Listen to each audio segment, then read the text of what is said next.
सुप्रभातम छात्रों। आज बाल महाभारत कथा में कुंती का हम परिचय करेंगे। यदुवंश के सुप्रसिद्ध राजा शूरसेन यानी श्री कृष्ण के पितामह, श्री कृष्ण के पिता वसुदेव, वसुदेव के पिता शूरसेन, उनकी पृथा नाम की कन्या थी। शूरसेन के फुफेरा भाई थे कुंती भोज, उसकी कोई संतान नहीं थी। इसलिए शूरसेन ने कुंती भोज को वचन दिया था कि उनकी जो भी पहली संतान होगी उसे कुंती भोज को गोद दे देंगे। उसी के अनुसार शूरसेन ने कुंती भोज को पृथा गोद दे दी और इसी वजह से कुंती भोज की कन्या होने के नाते पृथा का नाम कुंती पड़ गया, यानी कुंती का दूसरा नाम है पृथा। कुंती ने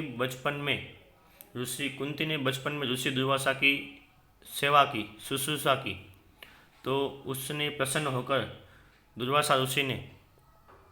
ऋषि दुर्वासा ने उसे वचन दे दिया कि तुम किसी भी देवता का ध्यान करोगी तो वह अपने ही समान एक तेजस्वी पुत्र तुम्हें प्रदान करेगा। तो उसी के कारण सूर्य के संयोग से कुंती को विवाह के पहले ही एक तेजस्वी सुंदर बालक का कुंती ने जन्म दिया, जिसका नाम आगे जाकर कर्ण पड़ा।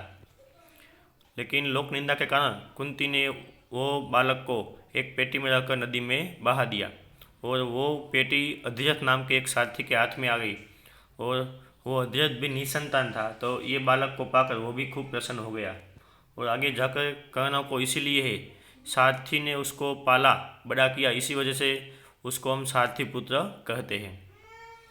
इधर कुंती भी विवाह के योग्य हो गई। राजा कुंती भोज ने स्वयंवर का आयोजन किया और वहाँ हस्तिनापुर के राजा पांडु भी स्वयंवर में आए थे।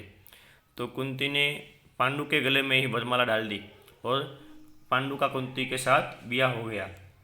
उन दिनों में क्षत्रियों में, राजवंशों में एक से अधिक विवाह करने की प्रथा चल रही थी। तो इसी रिवाज के अनुसार पितामह भीष्मा की सलाह के अनुसार पांडु ने दूसरा ब्याह किया मद्रराज की कन्या माद्री के साथ, यानी पांडु की दो पत्नी हो गई, कुंती और माद्री। एक दिन महाराज पांडु वन में शिकार खेलने गए थे, तो वहाँ कोई ऋषि दंपति हिरण के रूप में विहार कर रहे थे। तो पांडु ने गलती से दोनों में से एक हिरण को तीर मारा, तो वो ऋषि ने मरते मरते पांडु को शाप दे दिया और पांडु को खूब दुख हो गया। यानी उसको शाप दे दिया कि तेरे भी कोई संतान हो गए तो भी संतान का मुख देखने के बाद तू भी मर जाएगा। तो अपनी भूल से ये बहुत खिन्न हो गए, यानी निराश हो गए। तो पितामह भीष्म तथा विदुर को राज्य का भार सौंपकर वो अपनी पत्नी दोनों पत्नियों के साथ वन में तपश्चर्या करने के लिए और ब्रह्मचारी जैसा जीवन व्यतीत करने के लिए चले गए। कुंती ने देखा कि महाराज को संतान की लालसा थी, यानी कोई भी आदमी होता है उसको पुत्र की इच्छा होती है कि मेरा भी कोई पुत्र हो, मेरा वंश हो, लेकिन ऋषि के शापवश वह संतानोत्पत्ति नहीं कर सकते थे। अतः उसने विवाह से पूर्व कुंती ने दुर्वासा ऋषि से जो वरदान पाया था, तो पांडु ने जिक्र किया, यानी पांडु ने उसको बोला कुंती को कि दुर्वासा ने तुझे वरदान दिया है तो उसी से तू एक पुत्र को जन्म दे। तो पांडु के अनुरोध से कुंती और माद्री ने देवताओं के अनुग्रह से 5 पांडवों को जन्म दिया, यानी ऐसे 5 पांडवों का जन्म हुआ है। उसमें देखे तो इसमें दिया नहीं है, लेकिन युधिष्ठिर, भीम और अर्जुन ये तीनों कुंती के पुत्र है और सहदेव और नकुल ये दोनों माद्री के पुत्र है। यानी कुल 5 पांडव है, उनमें 2 माद्री के और 3 कुंती के पुत्र है। ऐसे 5 पांडव को जन्म दिया। वन में ही 5 का जन्म हुआ और वह तपस्वियों के साथ बड़े होने लगे। अपनी दोनों स्त्रियों तथा बेटों के साथ महाराज पांडु भी कई साल तक वहाँ वन में रहे और ब्रह्मचारी का जीवन जीने लगे। लेकिन एक दिन वसंत ऋतु थी और वन आनंद में डूबा हुआ था पूरा वन। महाराज पांडु माद्री के साथ प्रकृति की इस उद्गारमयी सुषमा को निहार रहे थे, लेकिन ऋषि के शाप का असर हो गया और तत्काल ही पांडु का मृत्यु हो गया। और बाद में माद्री को भी ये दुख हुआ कि मेरे वजह से मेरे पति का मृत्यु हुआ है। यह सोचकर माद्री का भी वहाँ मृत्यु हो गया। इस दुर्घटना से कुंती और 5 पांडवों भी शोक में गिर गए और वह वहाँ से हस्तिनापुर वापस आ गए। तब युधिष्ठिर की उम्र 16 वर्ष की थी।